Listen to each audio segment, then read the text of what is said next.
नमस्कार साथियों, आप देख रहे हैं एमके एग्ज़ाम साथी और मैं हूं आपका साथी एमके सर। और मैं आज बात करूंगा क्लास 8 का चैप्टर नंबर 6 जो कि आप सामने देख रहे होंगे, देसी जनता को सभ्य बना। पहले अध्याय में आप देख चुके हैं। आप जब पहले अध्याय पढ़ रहे होंगे तो इनमें देखे होंगे। आज हम चैप्टर नंबर 6 करेंगे तो इनकी सारी चीज़ें को हम लोग देखने वाले हैं। पहले अध्याय में आप देख चुके हैं कि ब्रिटिश शासन के कारण यहाँ के राजाओं और नवाबों, किसानों और आदिवासियों पर किस किस तरह के जो है प्रभाव पड़े। इस अध्याय में हम यह समझने का प्रयास करेंगे कि इन चीज़ों से विद्यार्थियों के जीवन पर क्या असर पड़े। विद्यार्थियों के जीवन को समझना इसलिए जरूरी है क्योंकि भारत में अंग्रेज केवल भू क्षेत्र पर विजय और आय पर नियंत्रण ही नहीं चाहते थे, उन्हें लगता था कि उनका एक सांस्कृतिक मिशन भी है। वे मानते थे कि जिन्हें देसी समाज को सभ्य बनाना है और उनके रीति रिवाजों और मूल्य मान्यताओं को बदलना है।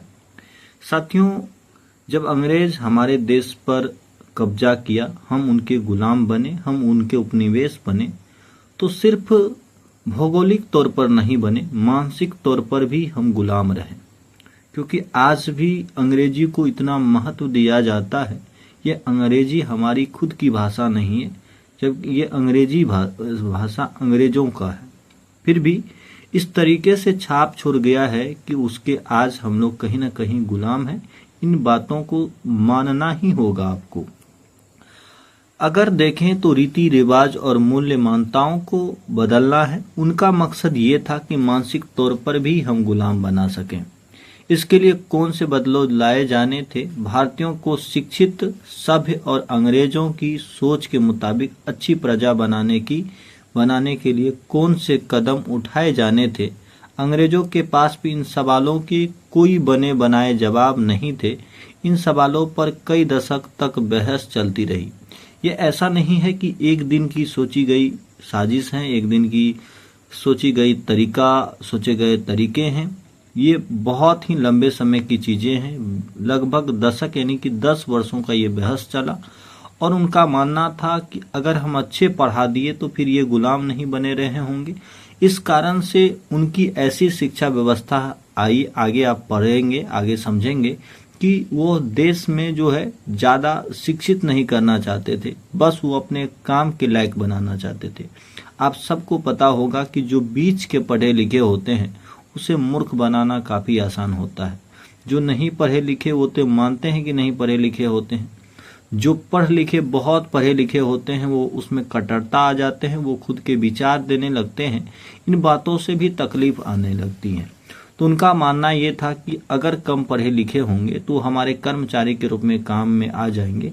और बात बता दूं मेरे दोस्त कि आज भी इसी तरीके की पढ़ाई ही चल रहा है, बल्कि मानसिक तौर पर किसी को मजबूत नहीं किया जा रहा है। सबसे पहले इस बात पर ध्यान दें कि शिक्षा के क्षेत्र में अंग्रेज क्या सोच रहे थे और शिक्षा के जो विचार हमें आज सहज सामान्य दिखाई देते हैं वे पिछले 200 सालों में किस तरह विकसित हुए।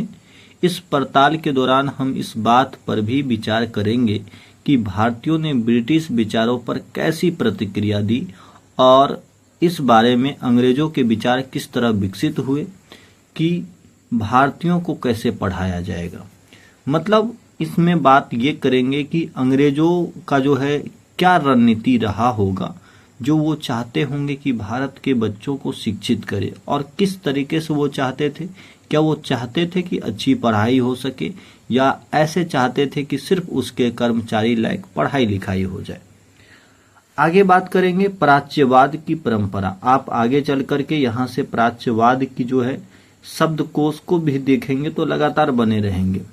सन 1783 की बात है में विलियम जोन्स नामक एक सज्जन कलकत्ता आए। आप सबको पता होगा कलकत्ता। उन्हें ईस्ट इंडिया कंपनी द्वारा स्थापित किए गए सुप्रीम कोर्ट में जूनियर जज के पद पर तैनात किया गया था। कानून का माहिर होने के साथ साथ वे भाषाविद भी थे। कहने का मतलब ये है कि अगर हम जॉन विलियम जोन्स की बात करें तो वो क्या क्या थे, आप कहेंगे जज थे, और साथ ही साथ वो कई भाषा की जानकारी रखते थे। इस कारण से हम उन्हें कहते थे भाषाविद। उन्होंने ऑक्सफोर्ड में ग्रीक और लैटिन का अध्ययन किया था। वे फ्रेंच और अंग्रेजी जानते थे और अपने एक दोस्त से अरबी सीखने यहाँ देखेंगे के अलावा फारसी भी सीख चुके थे। मतलब ये कह सकते हैं कि एक अच्छे पढ़े लिखे वो थे, सीख चुके थे। कलकत्ता में आप देखेंगे यहाँ पर कलकत्ता में आने के बाद वे रोजाना घंटों संस्कृत विद्वानों के साथ बैठकर उनसे संस्कृत की बारीकियां, उसकी व्याकरण यहाँ देखेंगे और संस्कृत काव्यों का अध्ययन करने लगे थे। कुछ ही समय में उन्होंने कानून, दर्शन, धर्म, राजनीति, नैतिकता, अंकगणित, चिकित्सा विज्ञान और अन्य विज्ञानों की प्राचीन भारतीय पुस्तकों का अध्ययन शुरू कर दिया। आप देखेंगे कि सिर्फ जो व्यक्ति पहले, आप यहाँ पर देखेंगे कि जो व्यक्ति पहले अंग्रेजी और फ्रेंच की जानकारी रखता था, उसकी दिलचस्पी इस तरीके से बढ़ गई कि बाकी यहाँ पर देखेंगे कि धर्म, राजनीति इस तरीके के विषयों को पढ़ने लगा। जोन्स पाया कि उस समय कलकत्ता में तैनात बहुत सारे अंग्रेज अफसर भी उनके जैसी दिलचस्पियां रखते थे। हेनरी टॉमस कोलब्रुक और नेथेनियल हॉल्डहेड भी भारतीय भाषाएं सीखकर संस्कृत व फारसी रचनाओं का अंग्रेजी में अनुवाद कर रहे थे। दोस्तों, यहाँ पर समझने वाली बात यह है कि हम लोग खुद अपनी जो है बुक नहीं पढ़ते, हम अपने ग्रंथ को नहीं समझने की कोशिश करते हैं, जबकि विदेशी लोग आज भी, दोस्त अगर आज भी बात करूं तो विदेशी लोग आज भी हमारे ग्रंथ को पढ़ना पसंद करते हैं। प्राचीन भारतीय विरासत को समझने के प्रयास में लगे हुए थे। इन लोगों के साथ मिलकर जोन्स ने एशियाटिक सोसाइटी, यहाँ पर ध्यान देने लायक बात है मेरे दोस्त, यहाँ पर एक नोट करेंगे, एशियाटिक सोसाइटी ऑफ बंगाल का गठन किया और एशियाटिक रिसर्च नामक शोध पत्रिका का प्रकाशन शुरू करवाया। आप साइड में देखेंगे अभी जो हमने नाम लिया था, इसका नाम है दोस्त हेनरी टॉमस कोलब्रुक, और यहाँ पर देखेंगे वह संस्कृत तथा हिंदुत्व के प्राचीन धार्मिक ग्रंथों के विद्वान थे। ये व्यक्ति जो है धर्म को, मतलब यहाँ के भाषा को समझे।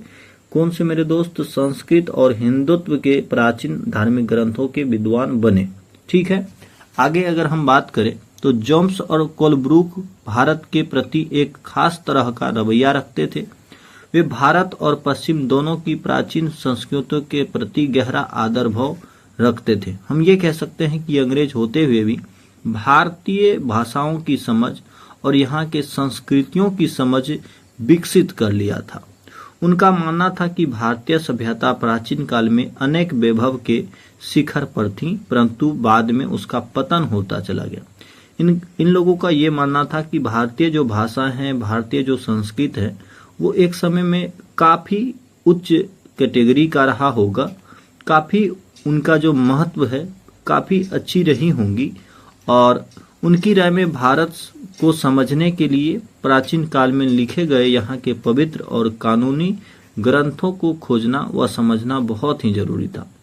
दोस्त, कहीं भी जाना तो वहाँ की चीज़ों को समझ करके ही आगे की चीज़ें की जा सकती हैं। तो इन लोगों को लगा कि जब तक मैं भारत की चीज़ों को नहीं समझूंगा, भारत की मतलब प्राचीन चीज़ों को नहीं समझूंगा, तब तक भारत के विकास जो है करना असंभव है। उनका मानना था कि हिंदुओं और मुसलमानों के असली विचारों व कानूनों को इन्हीं रचनाओं के जरिए समझा जा सकता है, और इन रचनाओं के पुनः अध्ययन से ही भारत के भावी विकास का आधार पैदा हो सकता है।